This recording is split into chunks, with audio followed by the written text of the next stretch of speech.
요한복음 1장 29절로 34절의 말씀을 제가 읽어 올리겠습니다. 이튿날 요한이 예수께서 자기에게 나아오심을 보고 이르되 보라 세상 죄를 지고 가는 하나님의 어린 양이로다. 내가 전에 말하기를 내 뒤에 오는 사람이 있는데 나보다 앞선 것은 그가 나보다 먼저 계심이라 한 것이니 한 것이 이 사람을 가리킴이라. 나도 그를 알지 못하였으나 내가 와서 물로 세례를 베푸는 것은 그를 이스라엘에 나타내려 함이라 하니라. 요한이 또 증언하여 이르되 내가 보매 성령이 비둘기같이 하늘로부터 내려와서 그의 위에 머물렀더라. 나도 그를 알지 못하였으나 나를 보내어 물로 세례를 베풀라 하신 그 이가 나에게 말씀하시되 성령이 내려서 누구 위에든지 머무는 것을 보거든 그가 곧 성령으로 세례를 베푸는 이인 줄 알라 하셨기에 내가 보고 그가 하나님의 아들이심을 증언하였노라 하니라. 아멘. 오늘 본문은 이튿날이라고 하는 말로 시작하고 있습니다. 이튿날. 여기서 이튿날이라고 하는 것은 우리가 지난 설교에서 살펴봤던 바리새인들로부터 보냄을 받았던 제사장들과 레인들이 요한을 만난 바로 그 다음 날입니다. 그 다음 날. 자, 전날 요한에게 왔던 종교 지도자들은 세례 요한의 정체를 묻는 질문들을 했었습니다. 기억하십니까? 너는 누구냐? 너가 엘리야냐? 너가 그 선지자냐? 라고 물었습니다. 그렇다 할 대답이 없자 답답하고 독촉하는 질문을 합니다. 너는 너에 대해서 무엇이라 하느냐? 마지막으로 어찌하여 세례를 베푸느냐? 라는 질문들을 했었습니다. 자, 그런데 이런 질문들에도 요한이 구체적이고 분명한 대답을 주지 않았던 그 요한이 그 이튿날인 오늘 본문에서는 자신이 했던 그 증언들을 구체적으로 증거하고 있습니다. 구체적으로. 오늘 본문을 보면 이제 비로소 요한과 예수님의 직접적인 대면이 있게 됩니다. 직접적인 대면이 있습니다. 요한은 이 첫 번째 만남의 현장에서 자신이 앞서 말했던 자기 뒤에 오시는 메시아가 바로 이 예수님이야 라고 하는 것을 구체적으로 증거하는 것입니다. 자, 그래서 오늘 본문에 기록된 요한의 증언의 초점은 예수님이 누구신가에 있습니다. 예수님이 누구신가? 자, 29절에 보면 하나님의 어린 양이라고 증언을 합니다. 또 33절에 가면 성령으로 세례를 베푸시는 분이라고 증언을 합니다. 오늘 본문의 마지막 절인 34절에 가면 하나님의 아들이라고 증언을 합니다. 예수님이 누구신가에 대해서 명확하고 구체적으로 분명하게 증언을 합니다. 오늘 우리는 이 요한의 증언을 따라가면서 크게 두 가지 요점으로 본문을 살펴보면서 세 가지 가운데 앞에 있는 두 개의 증언에 좀 더 집중하려고 합니다. 자, 첫 번째, 설교의 첫 번째 요점은 예수님은 세상 죄를 지고 가는 하나님의 어린 양이라고 하는 겁니다. 세상 죄를 지고 가는 하나님의 어린 양. 본문의 시작인 29절의 말씀을 다시 한번 보시겠습니다. 이튿날 요한이 예수께서 자기에게 나아오심을 보고 이르되 보라 세상 죄를 지고 가는 하나님의 어린 양이로다. 요한은 지금 자기에게 나아오시는 예수님을 보고 이렇게 말했습니다. 보라 세상 죄를 지고 가는 하나님의 어린 양이로다. 여러분 너무나 익숙한 문구입니다. 자, 이 말씀은 예수님께서 세상에 오신 목적이 무엇인지를 우리들에게 말씀해 주고 있습니다. 세상에 오신 목적. 좀 더 풀어서 말하면 하나님의 어린 양이라고 하는 이 증언은 구약에서 예표된 그 오실 메시아가 어떤 분이신지를 우리들에게 알려주고 또 세상에 오신 메시아가 하실 그 사역이 무엇인지를 우리들에게 나타내주는 표현인 것입니다. 구약의 예표와 신약에 오신 예수님께서 무엇을 하실 것인지. 자, 왜 그럴까요? 자, 좀 나누어서 설명을 해보겠습니다. 자, 먼저 어린 양이라고 한 표현부터 생각해 보겠습니다. 어린 양. 여러분, 왜 예수님을 가리켜서 어린 양이라고 표현했을까요? 어린 양. 어떤 의미였을까요? 자, 이 양은 바로 그리스도를 가리키는 모형, 그림자, 예표, 그 모형으로서 구약에서 예표되어 있던 그 어린 양을 가리키는 겁니다. 구약의 그 어린 양. 여러분들은 어떤 본문들이 기억이 나십니까? 어린 양이라고 하는 이 호칭은 당시 그 현장에 있던 유대인들에게는 그들이 제사에 사용했던, 지속적으로 제사에 사용되고 있던 그 어린 양을 연상하게 했을 것입니다. 유대인들은 매일 드리는 제사와 번제와 화목제와 속죄제를 드릴 때 어린 양으로 드렸습니다. 어린 양. 어린 양을 제물로 드렸습니다. 그리고 그들은 이 어린 양이라고 호칭을 들으면서 무엇보다 유월절 어린 양을 기억해냈을 것입니다. 이스라엘 백성들이 애굽에서의 430년간의 그 생활을 끝내는 그날 밤, 애굽에 내려진 마지막 재앙은 장자의 죽음이었습니다. 완악한 바로가 하나님의 백성들을 내보내지 않자 하나님께서 10가지 재앙을 내리시는데 마지막 재앙 그날 밤이었습니다. 장자의 죽음. 이때 이스라엘 백성들에게 하나님의 명령이 주어집니다. 어린 양을 잡아서 그 피를 문지방과 임방에 바르라고 하는 겁니다. 그렇게 하면 내가 그 피를 볼 때에 너희를 넘어가리라 말씀하셨습니다. 내가 그 피를 볼 때에 너희를 넘어가시겠다. 죽음의 심판이 유월, 패스오버, 넘어간다는 겁니다. 죽음의 심판이 넘어간다. 자, 그런데 출애굽기 12장의 유월절 어린 양을 지나고 바로 다음 장인 13장에 가면 앞에 있었던 그 사건, 유월절 어린 양이 어떤 의미를 가졌는지에 대해서 하나님께서 말씀해 주십니다. 그 양이 이런 의미야. 출애굽기 13장 12절 말씀을 보게 되면 처음 난 것은, 다시 말해서 장자지요. 처음 난 것은 여호와의 것이니 다 구별하여 여호와께 돌리라 라고 말씀하시면서 그것을 어린 양으로 대속하라고 말씀하십니다. 하나님께 돌리는데 어린 양으로 대속하라. 자, 그리고 이후에 너희 아들이 아빠 왜 이렇게 하는 거예요? 이건 뭐예요? 라고 물을 때 이렇게 대답하라고 가르쳐 주십니다. 출애굽기 13장 14절로 15절의 말씀입니다. 너는 그에게 이르기를, 아들에게, 묻는 아들이 그렇게 말하는 겁니다. 너는 그에게 이르기를 여호와께서 그 손의 권능으로 우리를 애굽에서 곧 종이 되었던 집에서 인도하여 내실세 그때에 바로가 완악하여 우리를 보내지 아니하매 여호와께서 애굽 나라 가운데 처음 난 모든 것은 사람의 장자로부터 가축의 처음 난 것까지 다 죽이셨으므로 태에서 처음 난 모든 수컷들은 내가 여호와께 제사를 드려서 내 아들 중에 모든 처음 난 자를 다 대속하리니. 여러분, 유월절 어린 양이 의미하는 것이 무엇입니까? 대속의 제물입니다. 대속의 제물. 하나님은 유월절 밤에 이스라엘의 장자를 대신하여서 어린 양으로 대속하게 하셨던 겁니다.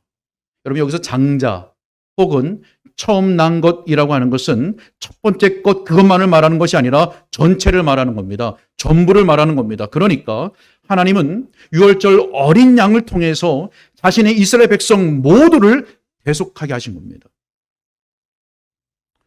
대속이란 말이 궁금해집니다. 여러분, 대속이란 말이 무슨 말입니까? 교회에서 대속이란 말을 참 많이 쓰고 성경 본문에도 대속이란 말이 있는데 대속이란 말이 무슨 말입니까? 대속이라고 하는 말은 몸값을 주고 구원한다는 것입니다. 대가를 치르고 건져낸다는 말입니다. 몸값을 치르고 구원하는 것. 그래서 예수 그리스도를 향하여서 어린 양이라고 말한 것은 바로 대속의 제물로 세상에 오신 예수님을 의미하는 것입니다. 대속의 제물로 오신 예수 그리스도. 베드로전서 1장 18절로 19절에 보게 되면 헛된 행실에서 대속함을 받은 것은 은이나 금같이 없어질 것으로 된 것이 아니요 오직 흠없고 점없는 어린 양 같은 그리스도의 보배로운 피로 된 것이니라 라고 말씀합니다. 자, 그런데 오늘 본문에 어린 양을 가리킬 때 그냥 어린 양이라고 하지 아니하고 하나님의 어린 양이라고 했습니다. 하나님의 어린 양이라. 무슨 뜻일까요? 이 말은 하나님께서 친히 예수님을 대속의 제물로 세우셨다는 말씀입니다. 하나님이 세우셨다. 로마서 3장 25절에 보게 되면 이 예수를 하나님이 그의 피로써 믿음으로 말미암는 화목 제물로 세우셨다라고 말씀합니다. 하나님이 세우셨다. 여러분 구속의 언약을 배우셨지요. 영원 전에 성부 하나님께서 성자 예수님과 맺으신 그 구속의 언약에 따라서 하나님 아버지가 친히 예수님을 화목제물로 세우셨다는 말씀입니다. 그 말이 하나님의 어린 양이라는 뜻입니다. 자, 그런데 본문을 다시 보면 이 하나님의 어린 양이 어떻게 한다고 말씀하고 있습니까? 어떻게 한다고? 세상 죄를 지고 가는. 세상 죄를 지고 가는 하나님의 어린 양이다라고 말씀합니다. 자, 먼저 여기서 말하는 세상, 어떤 세상을 말하는 겁니까? 참 살기 좋은 세상이야, 이런 세상입니까? 아니 모든 세상에 있는 모든 사람을 가리키는 것일까요? 자, 여기서 말씀하는 세상은 믿는 자들의 세상입니다. 믿는 자들의 세상. 베드로서 2장 5절 말씀을 보게 되면 경건하지 아니한 자들의 세상이라고 하는 표현이 나옵니다. 경건하지 아니한 자들의 세상. 그런데 지금 본문에서 말씀하시는 세상은 바로 그 세상과 대조되는 경건하지 아니한 자들의 세상이 아니라 믿는 자들의 세상, 택함 받은 자들의 세상을 가리키는 말입니다. 세상에. 자, 여러분, 구약의 제사는 이스라엘의 죄만 사했습니다. 구약의 제사는 이스라엘의 죄만 없이 하는 것입니다. 그러나 하나님의 어린 양은 모든 나라와 모든 민족과 모든 방언 가운데서 모든 믿는 자들의 죄를 다 없이 하는 겁니다. 모든 믿는 자들의 죄를 대속하는 겁니다. 요한일서 2장 2절의 말씀을 보게 되면 그는 우리 죄를 위한 화목 제물이니 우리만 위할 뿐 아니요 온 세상의 죄를 위하심이라 라고 말씀합니다. 온 세상, 똑같은 그 세상입니다. 믿는 자들의 세상, 택함 받은 자들의 세상입니다. 자, 그러면 지고 간다는 말은 뭘까요? 세상의 죄를 지고 간다. 자, 여러분 우리 성경에 지고 가는 이라고 하는 말을 헬라어로 보게 되면 한 단어로 되어 있습니다. 지고 가는, 이것이 헬라어로 한 단어인데 아이로라고 하는 단어입니다. 그 뜻은 물론 짊어지다라는 뜻도 있지만 가져가 없애다, 치워버리다라는 뜻도 가진 단어입니다. 가져가 없애다, 치워버리다. 무슨 말씀입니까? 우리 주 예수 그리스도는 온 세상의 죄를 가져가 없애기 위해서, 온 세상의 죄를 치워버리기 위해서 6월절 어린 양으로 십자가에서 보배로운 피 흘려 죽으셨다는 겁니다. 예수 그리스도께서 대속의 제물로 돌아가심으로 말미암아 세상의 죄가 제거된 것입니다. 자, 그런데 이 단어가 예수님의 죽음과 관련되어서 사용되긴 했지만 전혀 다른 상황에서 사용된 두 개의 본문이 있습니다. 예수 그리스도는 하나님의 어린 양으로서 온 세상의 죄를 짊어지고 가셨는데 이 단어가 전혀 다른 분위기와 상황에서 사용된 두 개의 본문. 먼저 누가복음 23장 18절을 우리 함께 찾아보시겠습니다. 멀리 가지 않으니까 한번 같이 찾아보시겠습니다. 누가복음 23장 18절입니다.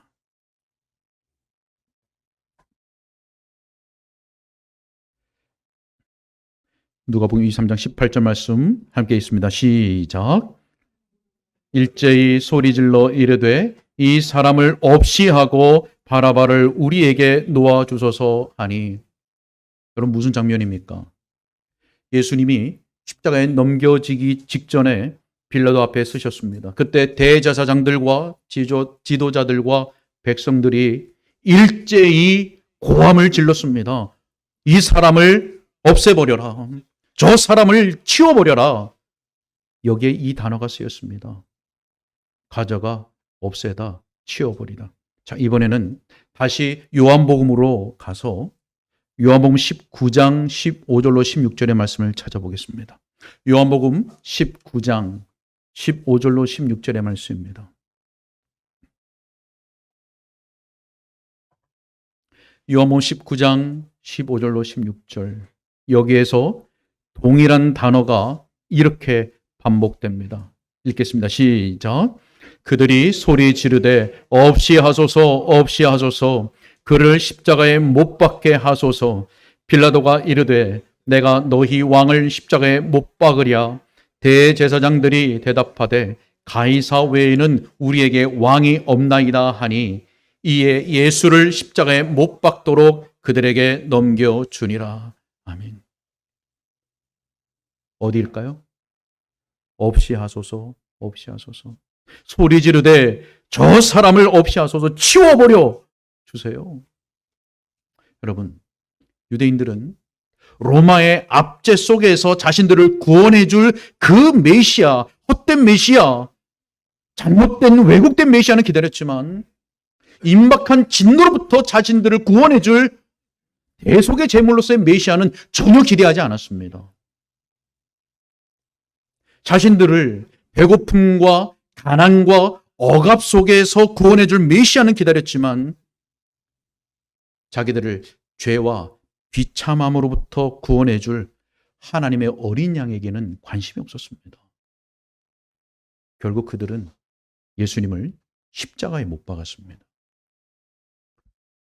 여러분, 오늘날이라고 해서 다릅니까? 오늘날이라고 해서 다릅니까? 교회 밖 불신자들은 예수 치워버리라고 말합니다. 차라리 없애버리라고 말합니다. 그렇다면 불신자들이라 그렇다 치더라도 교회 안에 들어와 있는 사람들은 어떻습니까? 예전에 아는 분이 저에게 그런 말을 했습니다.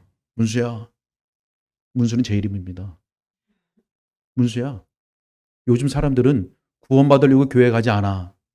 도대체 무슨 말입니까? 왜 교회 옵니까? 저마다 자기들이 기대하는 메시아, 자기들이 기대하는 그리스도를 만들어 놓고 섬깁니다.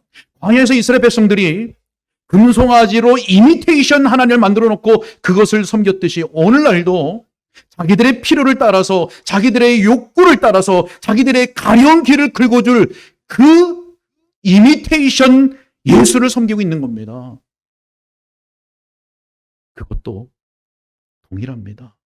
참 예수 그리스도를 치워버린 겁니다. 참 예수 그리스도를 없애버린 겁니다. 아니에요, 목사님. 나 이렇게 교회 나오잖아요. 나 예배 드리잖아요. 아니에요, 교회 안에 있는 불신자 위선자입니다. 거듭난 신자들은 어떨까요? 거듭난 신자들도 얼마나 많이 예수님을 그 마음에 기억함이 없이 살아가는지 모릅니다. 매일의 분주함, 순간순간의 그런 시험들 앞에서 얼마나 많이 예수님을 부인하고 그 마음으로부터 뺏기는지 모릅니다. 예수 그리스도는 세상 죄를 가져가 없애고 치워버리기 위해서 이 세상에 오셨는데 세상은 그리스도를 없애고 치우려고 하는 것. 여러분, 이것이 바로 타락하고 부패한 인간의 실상인 것입니다. 여러분, 예수 그리스도를 바르게 알고 바르게 믿어야 됩니다. 모든 인간은 죄로 인해서 마땅히 지옥에 가야 하지만 그 가운데 믿는 자들은 하나님의 어린 양으로 말미암아 대속함을 받은 겁니다. 대속함. 오직 예수 그리스도만이 죄를 없이 하실 수 있습니다. 다른 이로서는, 다른 것으로서는 죄사함을 받을 수 없고 구원을 받을 수가 없습니다. 아직 그리스도께로 나오지 않은 분들에게 고합니다. 그리고 교회 안에 있지만 불신자들에게 고합니다. 예수님께 나오시기 바랍니다.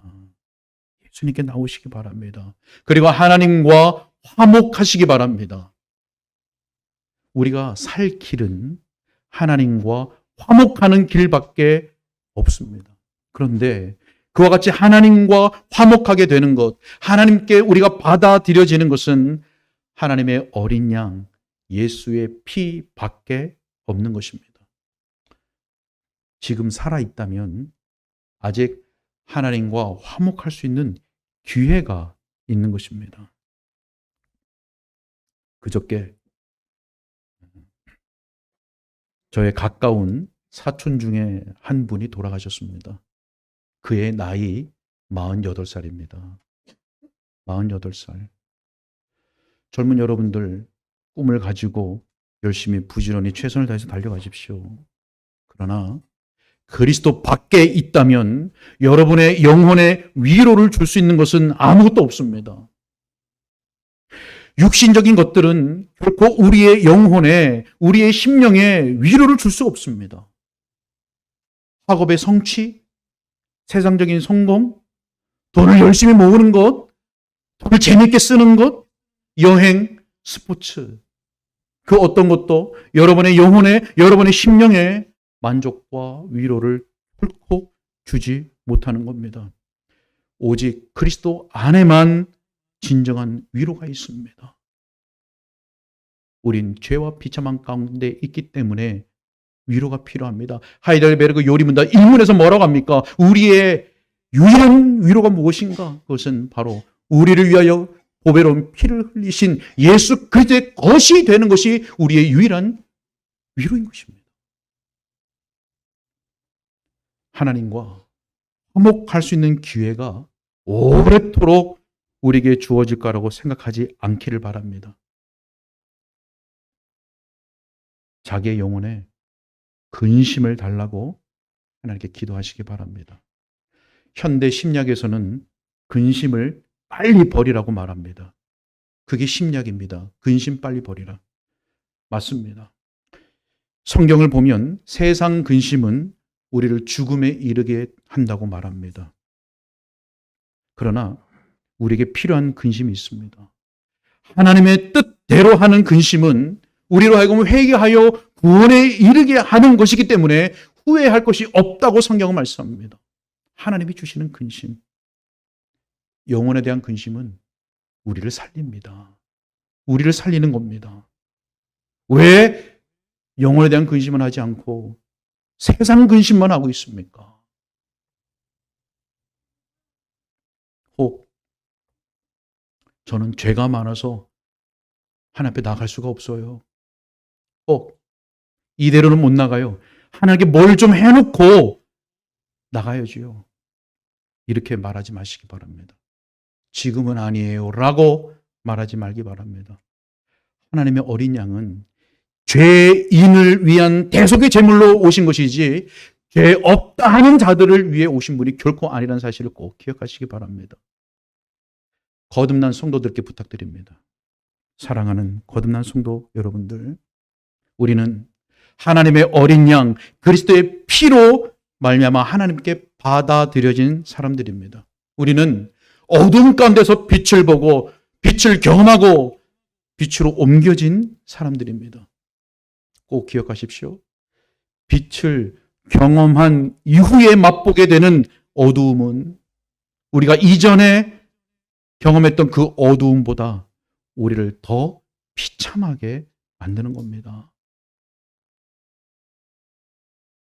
항상 그리스도께 가까이 나아가고 날마다 그리스도의 피를 묵상하는 삶을 살아가시기 바랍니다.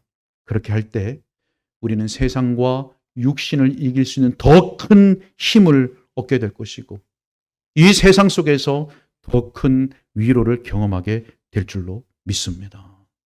설교 두 번째 요점은 예수님은 성령으로 세례를 베푸시는 분이라고 하는 것입니다.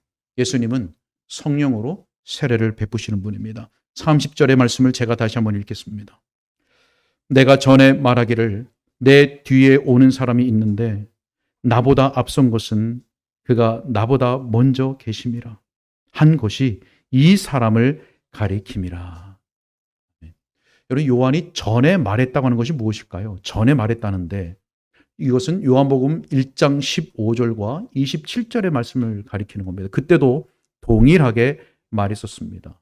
자, 그런데 그때에는 그분이 누구신지 구체적으로 말하지 않았습니다. 그런데 오늘 본문에서 여기에서 처음으로 증거하고 있습니다.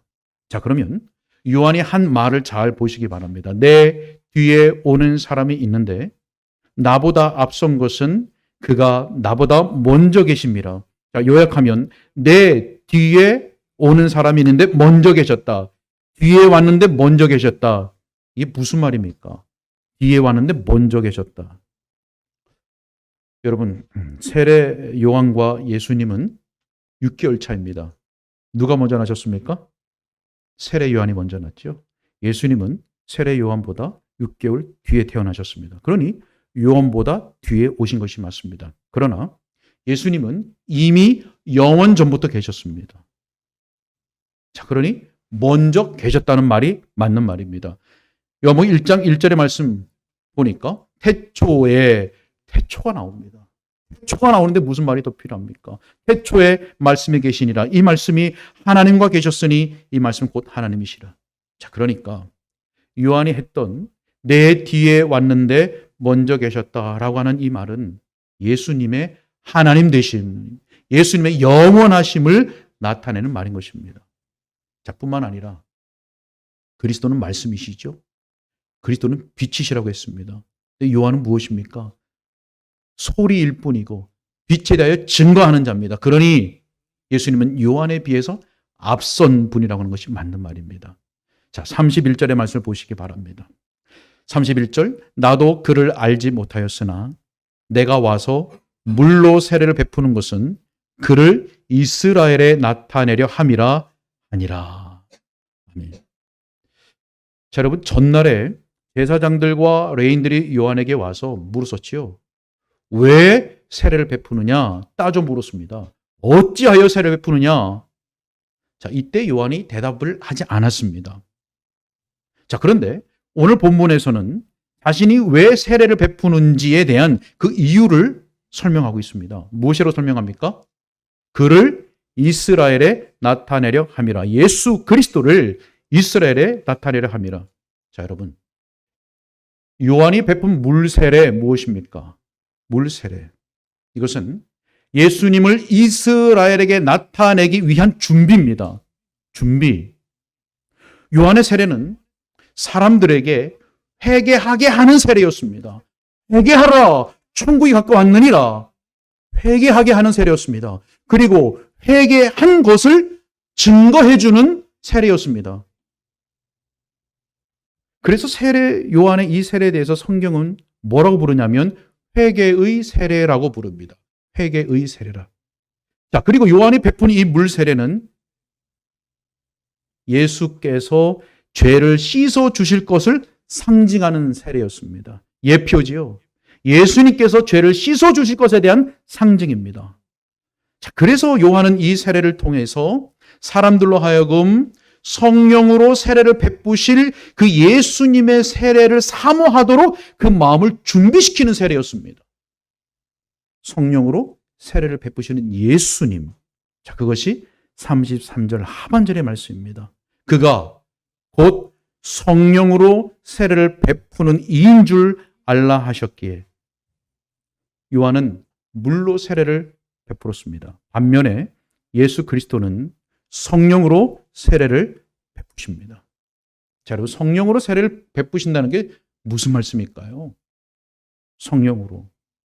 성령이 눈에 보이십니까? 성령이 손에 잡히십니까?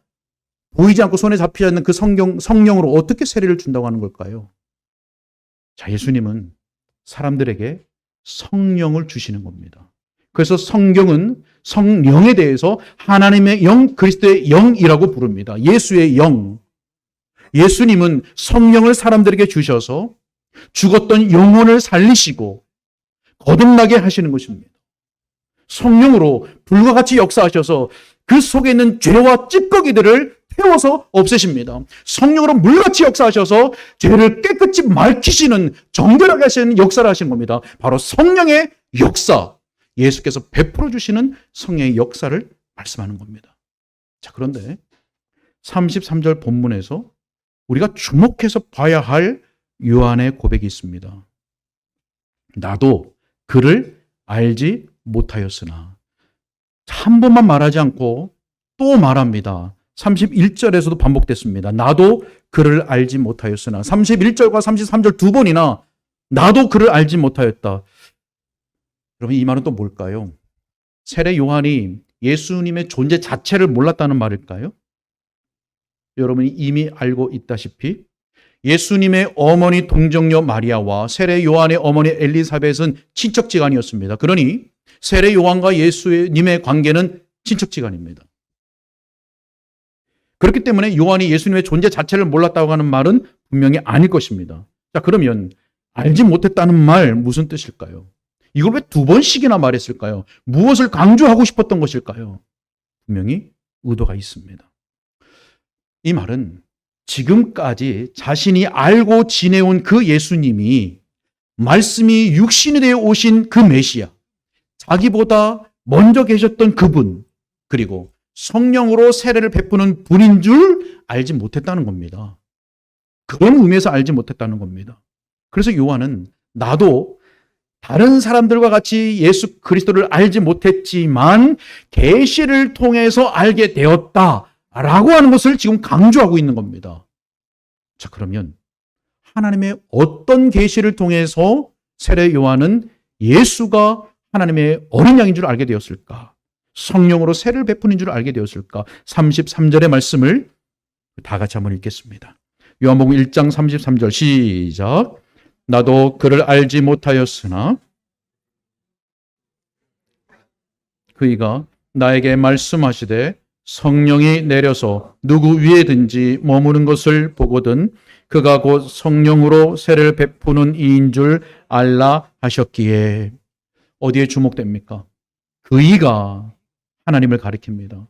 나를 보내어 물로 세례를 베풀라 하신 그이 하나님이 나에게 말씀하시되 마지막에 알라 하셨기에.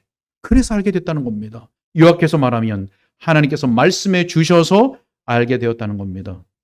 여러분들께 질문을 드려보겠습니다. 여러분들은 보이지 않는 예수 그리스도를 어떻게 알게 되셨습니까? 세례 요한은 하나님의 계시, 말씀을 통해서 알게 되었는데 여러분은 보이지도 않는 그 예수 그리스도를 어떻게 알고 믿게 되셨습니까? 마태복음 16장 16절의 말씀을 보게 되면 너희는 나를 누구라 하느냐? 라고 물으시는 그 예수님의 질문에 베드로가 이렇게 대답합니다. 주는 그리스도시요 살아계신 하나님의 아들이시니이다. 여기 예수님께서 이와 같이 대답을 하십니다. 바요나 시모나, 요한의 아들 시모나, 내가 복이 있도다. 왜 복이 있습니까? 이를 내게 알게 한 이는 혈육이 아니요 육신적인 모든 방법, 그것을 통해서 알게 된 것이 아니라 하늘에 계신 내 아버지시니라. 하나님의 아버지께서 너로 하여금 그것을 알게 하셨으니 너는 복 있는 자로다. 여러분, 우리는 하나님께서 알게 하심으로 알고 믿는 사람들입니다. 알게 하심으로. 그러면 하나님께서는 어떤 방식으로 하여금 우리가 예수 그리스도를 알고 믿게 하십니까? 하나님께서 사용하시는 방법이 무엇입니까? 그 방식, 바로 말씀을 듣게 하시는 겁니다. 말씀을 듣게 하시는 것. 하나님께서 계시해 주신 하나님의 말씀, 복음의 말씀을 듣게 하시는 것입니다. 사도행전 15장 7절의 말씀을 보게 되면 복음의 말씀을 들어 믿게 하시려고. 여러분, 믿음은 어디서 난다고 했습니까?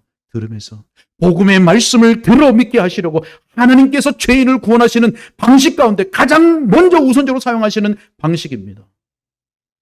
자, 그러면 듣기만 하면 됩니까? 칼빈은 80대 20이라고 했습니다. 자신의 설교를 100명이 듣고 있으면 80명은 못 알아듣는다, 듣지 않는다, 거부한다, 멸시한다고 했습니다. 단 20명만 듣는다고 했습니다. 우리 몇 명입니까? 모르겠습니다. 자, 하나님께서 말씀을 듣게 하시는데 듣는 것만으로 되는가? 아닙니다. 왜 똑같은 말씀을 듣고도 나타나는 반응이 다른가? 베드로의 설교를 듣고 어떤 부류는 회개했습니다. 어떤 부류는 분노했습니다. 33절에서 보았던 말씀을 기억해야 됩니다.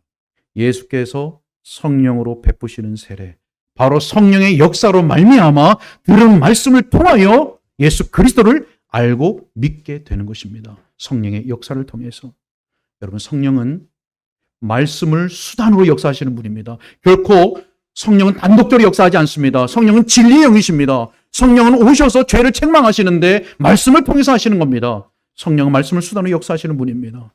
성령은 말씀을 통하여 우리의 죄를 책망하시고, 성령은 우리로 하여금 말씀을 깨닫게 하시고, 성령은 우리로 하여금 말씀을 통하여 회개케 하시고, 성령은 우리에게 믿음을 주셔서 들은 그 복음의 말씀을 믿게 하시고, 믿음을 도구로 해서 그리스도를 붙잡게 하시는 분이십니다. 성령의 역사. 오늘의 설교 내용을 확인해 볼 수 있는 한국 기독교 초기 기사가 있어서 여러분들에게 소개를 하고 설교를 마치려고 합니다. 1897년, 올해도 됐습니다. 1897년 9월 2일자 그리스도 신문, 그리스도 신문에 실린 기사입니다. 한번 들어보십시오. 오늘 설교를 기억하시면서 하나님께서 어떻게 역사하시는지 보십시오. 평양 보통문에 사는 림씨 부인이 본래 빈한하며, 가난하다는 말입니다. 빈한하며 남편도 없고 자식도 없이 홀로 살더니 마침 그레함 리 목사가, 이분은 미국 북장로교 선교사님입니다. 총교도 개혁신학을 가진 분입니다. 북장로교는 그레함 리, 한국 이름이 뭘까요? 그램니 이기람입니다. 기람리, 기람리. 우리나라에 곽알련 선교사님 있는데 그 미국식 이름은 알렌 크락, 곽알렌 이렇게 돼요. 어쨌든 그레함 리, 우리나라 말은 이기람, 이게 돼요. 자, 마침 그레함 리 목사가 전도하는 말씀을 듣고 회당에 가서 성경에 있는 뜻으로 강도하는 말씀을 자세히 들은즉, 첫 번째 사건 뭡니까? 들은즉 한마디도 이치에 벗어남이 없는지라 스스로 생각하여 보니 자신이 소시로부터 행한 일이 도무지 한 가지도 성경 뜻에 합한 것이 없고 죽을 일만 하였으니 어찌 살기를 바라리요 하며 탄식하여 가로되 나는 죄가 중한 사람이라.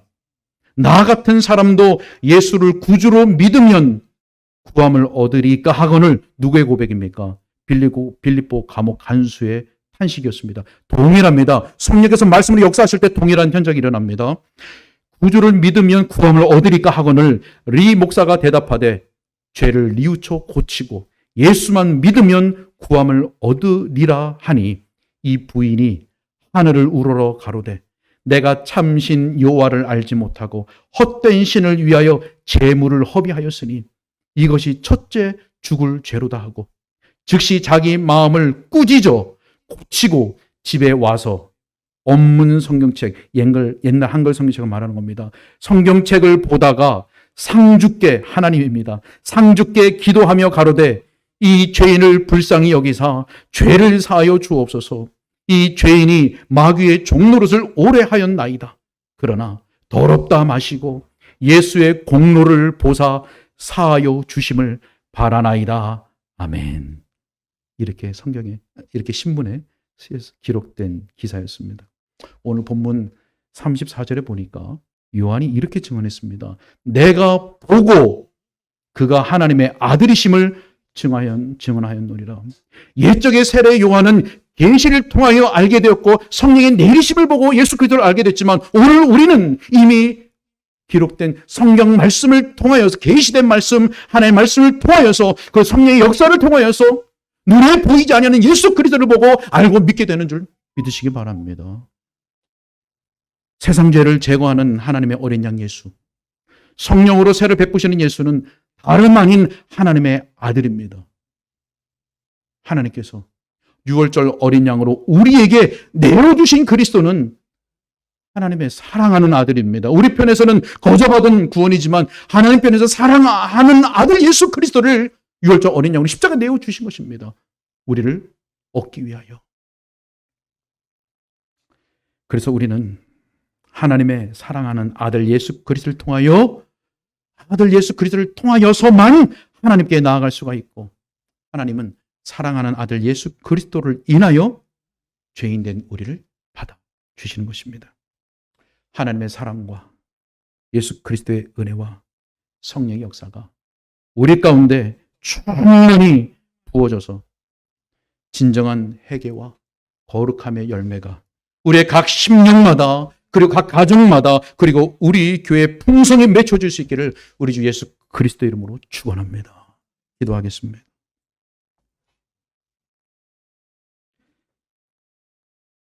하나님 감사합니다.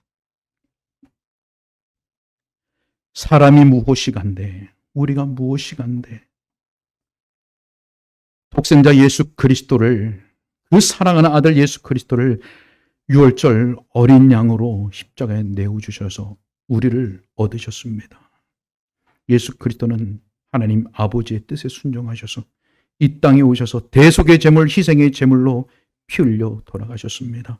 그 보배로운 피로 말미암아 우리는 죄 사함을 얻었고 하나님의 자녀가 되었습니다.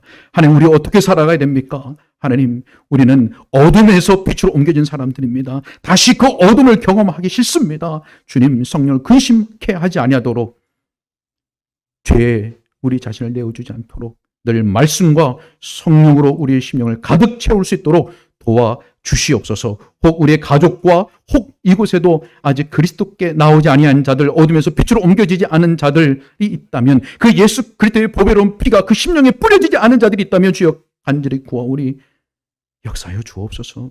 진정한 회개와 거룩함이 그 심령 가운데 일어날 수 있도록 도와주옵소서.